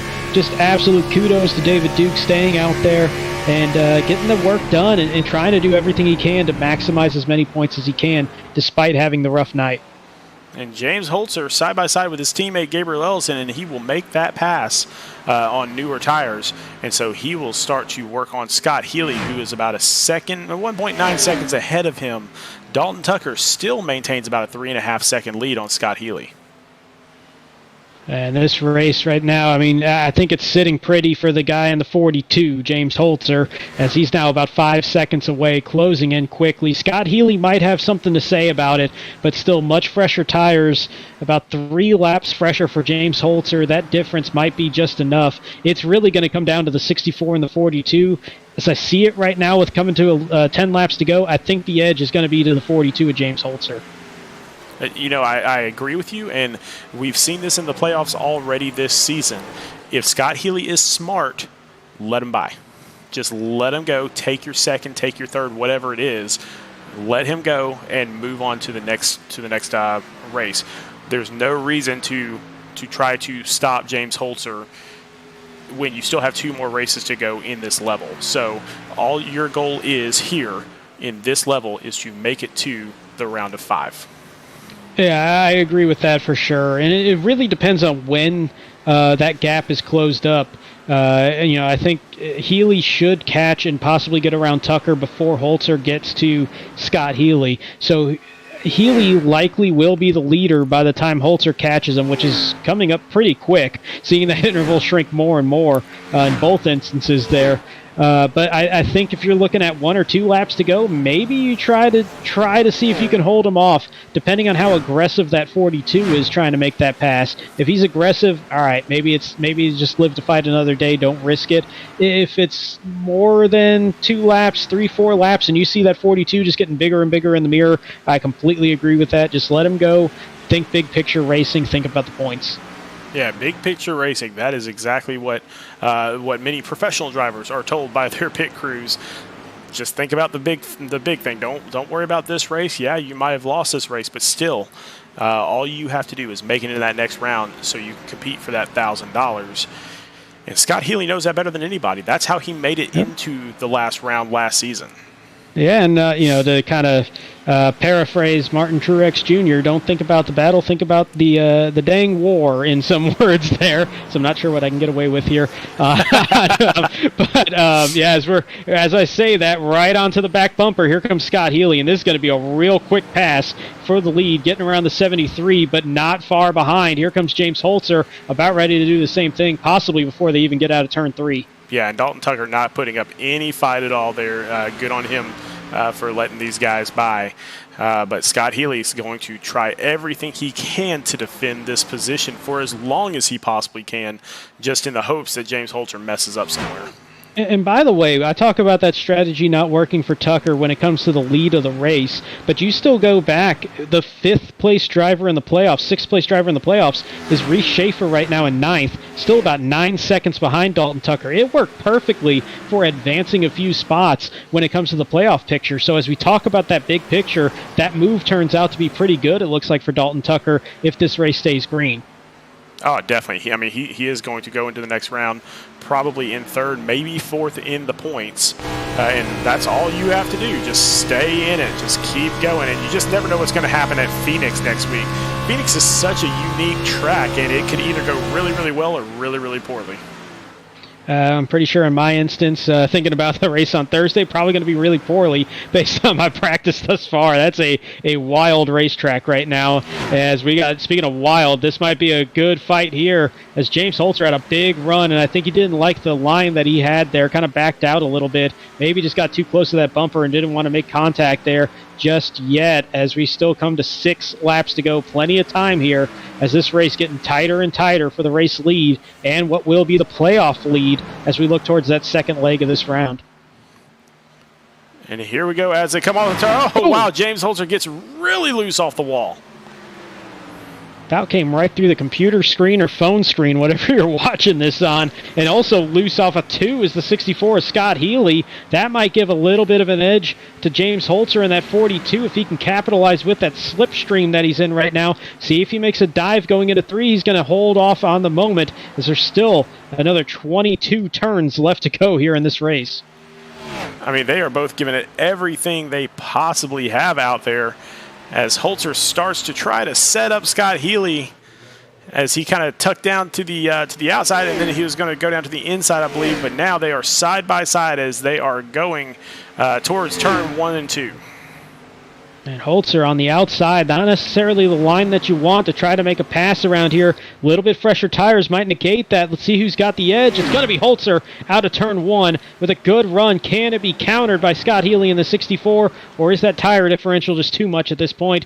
It looks like that 42 might have clear setting in front of him for the rest of this race. But that 64 still tucking in right behind that draft, trying to counter this move going into 3. I was going to say, Healy is not giving up the ghost here yet, but now Holter's newer tires just start to pull away.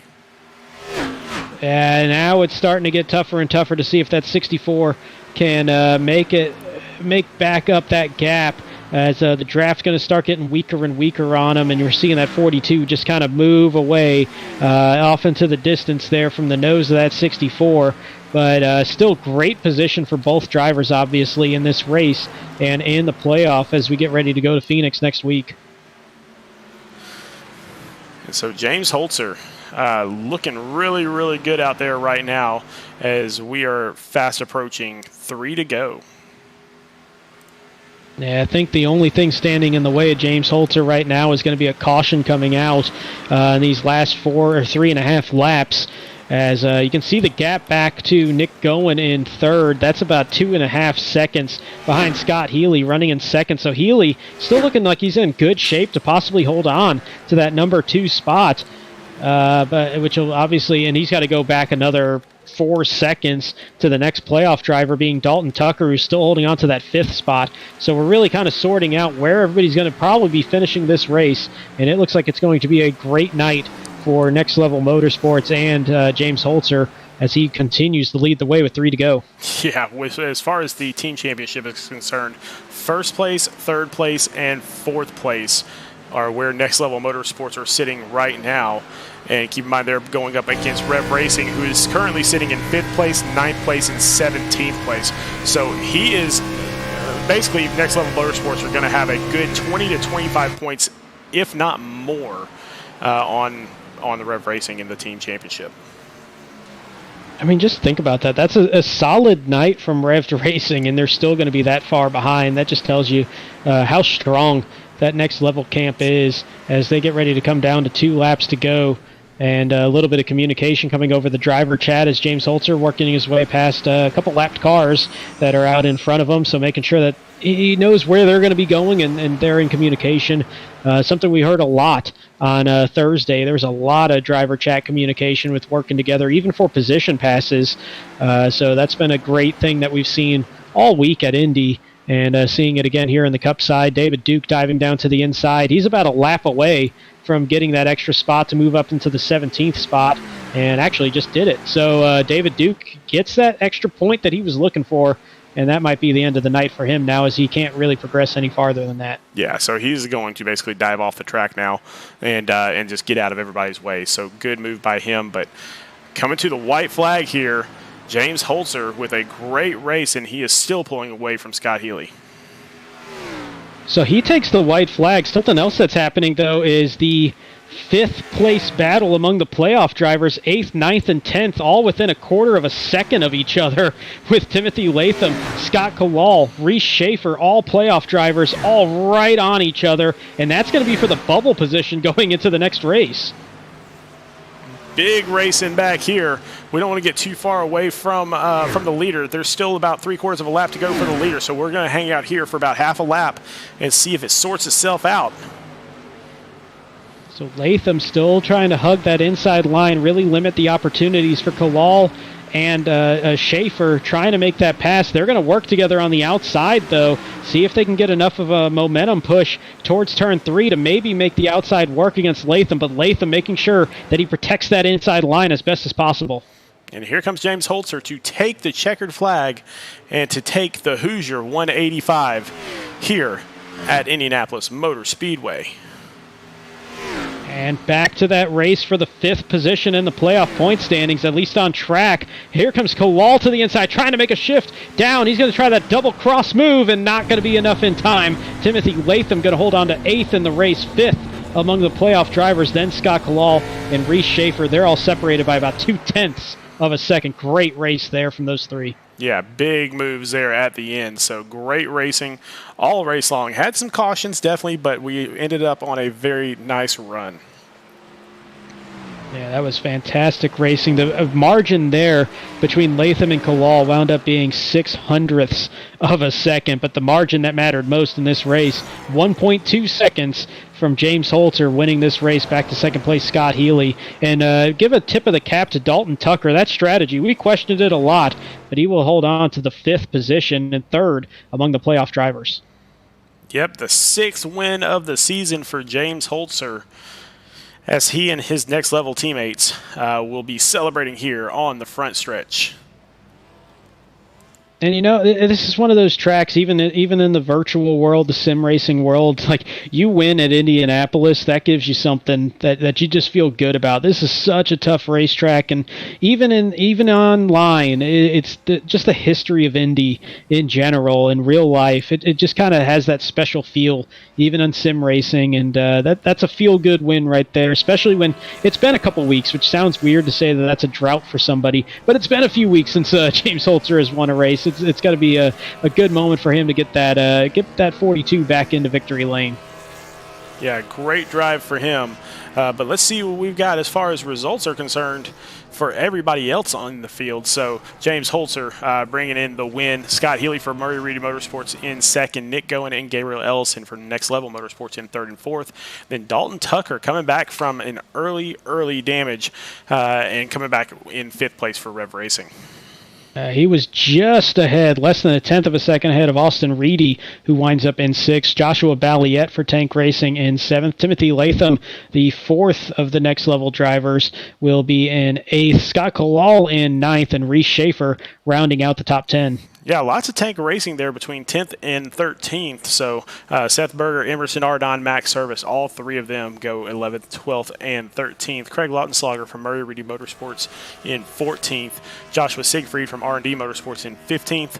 Raul Meza from Striker Motorsports in 16th. David Duke from R&D in 17th. And Byron McDonald for Rev Racing in 18th. A couple others, Kyle Benson in 19th, and then Dean Brummett there in 20th.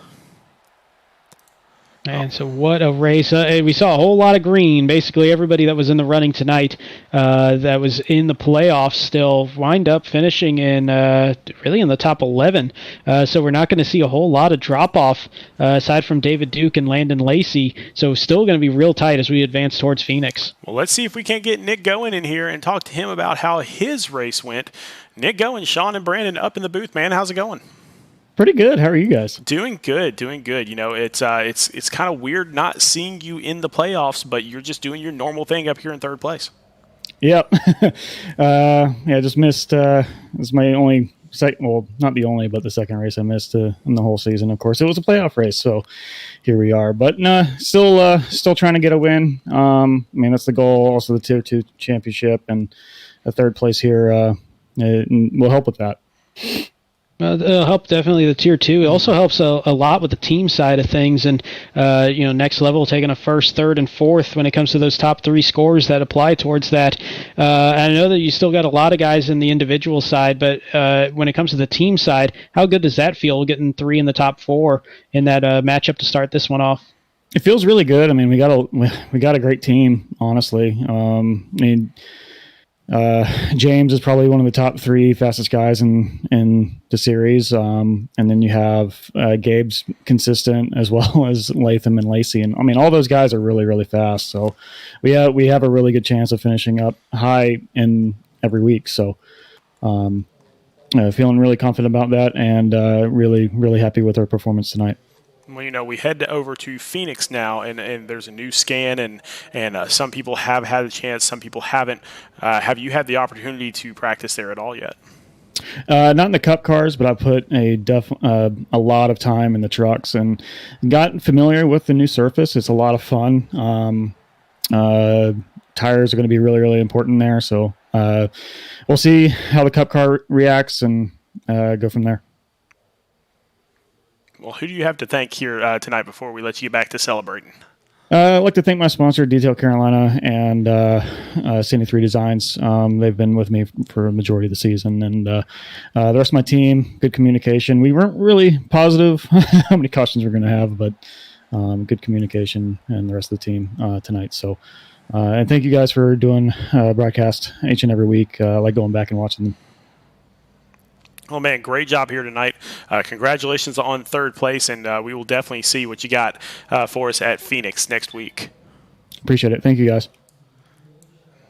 And so let's go to the champ. Let's see if we can't get Scott Healy up here and find out how his race went. Scott Healy, Sean, and Brandon up in the booth. Man, how's it going?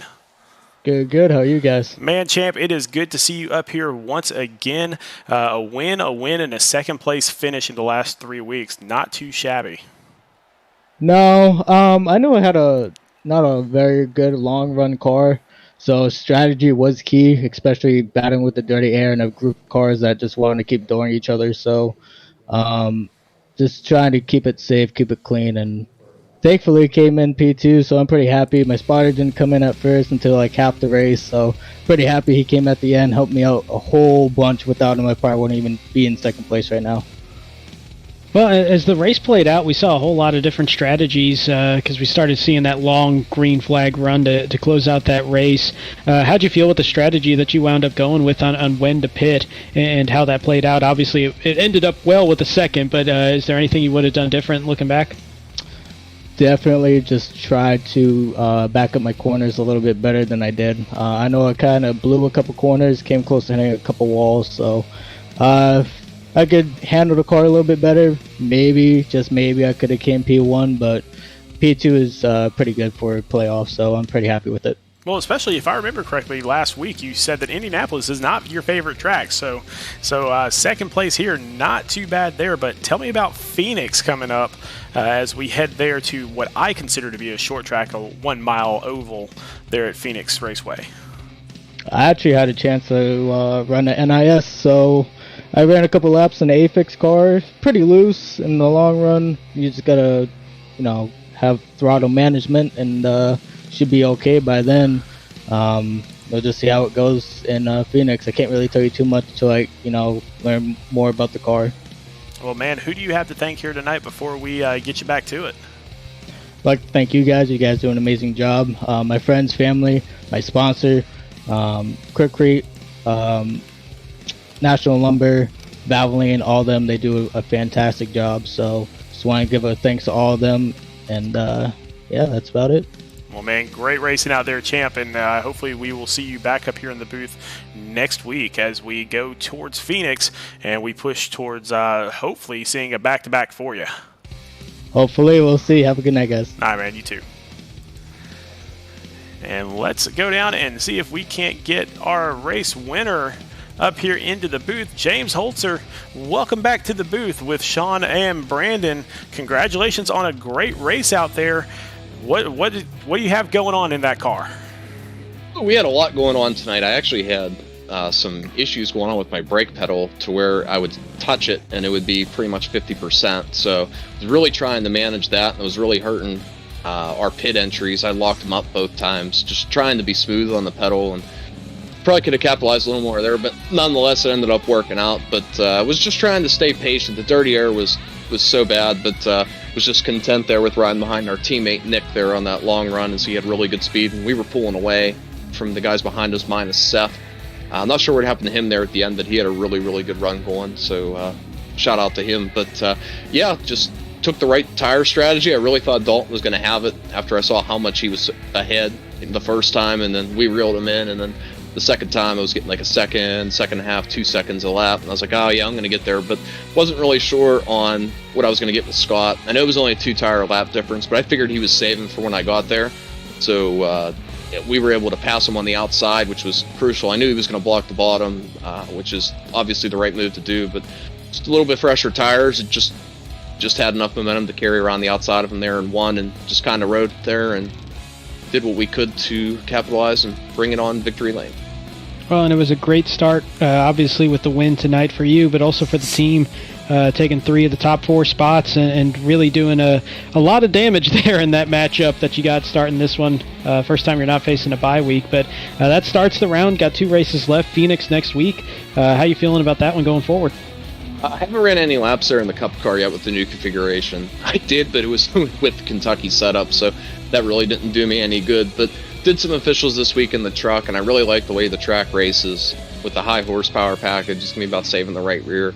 Feels like there's a little more grip, though, in the front end, so I think that'll allow you to drive in a little bit deeper and, take it a little bit easier on that rear tire on exit. But really like the way the high side works in 1 and 2. Not really anything in 3 and 4, but kind of how it is in real life there. So they did a really good job with that track. But starting off with the win really puts a lot less pressure on us in these next 2 races, and just got to maintain these top 5, top 10 finishes and finish in front of who we have to. Well, man, after a week away from the booth here, from finishing in the top 3, who do you have to thank here tonight to get you back in there? Yeah, I missed you guys. I missed talking to you guys. But I was got to thank you guys, as always, for a fantastic broadcast. It's awesome to go back and watch. Got to thank my friends and family for watching as well. Got to thank JP Designs for being the primary sponsor on the car. $5 schemes starting at, and then package deals as well with that. Got to thank everybody at Next Level Motorsports. We had a heck of a race tonight, and we did what we had to do. But got to thank Butt Kicker and everybody else in the car this week. All right, man. Well, great job here tonight. Can't wait to see if you can keep it up next week at Phoenix. Thank you. Well, Brandon, we got James Holter and Scott Healy trading blows back and forth. A couple weeks ago, it was Scott Healy first, James Holter second. Last week, Scott Healy had a better race than James Holter. Holter was not in the top 3, but now it's James Holter in first and Scott Healy in second. Yeah, this round, and obviously the first race of any round in a 3-race playoff is going to set up a lot of storylines, and what we've really seen is the guy with all the momentum coming into tonight was Scott Healy with a couple wins back-to-back, defending champ looking great, but the guy that's the regular season champ letting everybody know he hasn't gone anywhere despite it's still weird to say a slower first round when he was still riding around the top 5 most of that round, but a slower first round from what we got used to him, letting everybody know he's still there and still a threat to win any single week. So this race just got really interesting. And oh, by the way, another one of the favorites coming into the playoff, not here tonight. So we got to see how Landon Lacey digs out of the hole once we move to Phoenix next week. Well, we are going to figure that out as we head to Phoenix Raceway for the In the Zona 175 next Sunday, November 14th at 8 p.m. Central. Don't miss it. But first up at Arizona at Phoenix Raceway is the Truck Series. Their first week of the round of 10 of their playoffs at the In the Zona 110 on Wednesday, November 10th at 9 p.m. What do you expect to see there? That's going to be a weird one. And I'm going to say that for every race that we're going to have this week, because there's been so little time to get used to the new layout, the new configuration on iRacing. It's been in the real world for a couple years now, but they just got around to updating it here, and it is a completely different feeling racetrack. I was kind of bad on both of them, honestly, the old one and the new one, but it feels so different, and there's so little time to practice, especially for these truck guys, where the 16 drivers in the playoff, all their focus is going towards Indy, and now on Wednesday they got to shift it and get ready to go to Phoenix and figure that track out. There's so little time, so little familiarity with it in those few a handful of days that they've got. I think that race is going to be real interesting to show who spent the time to figure out that racetrack. Yeah, it is going to be an incredible race and just a unique race, and that's kind of what we were talking about earlier with this entire second round of the playoffs. It is just all unique tracks, but the key to every single track here on iRacing and every single track in Speed Racing Network is simple. Just go faster.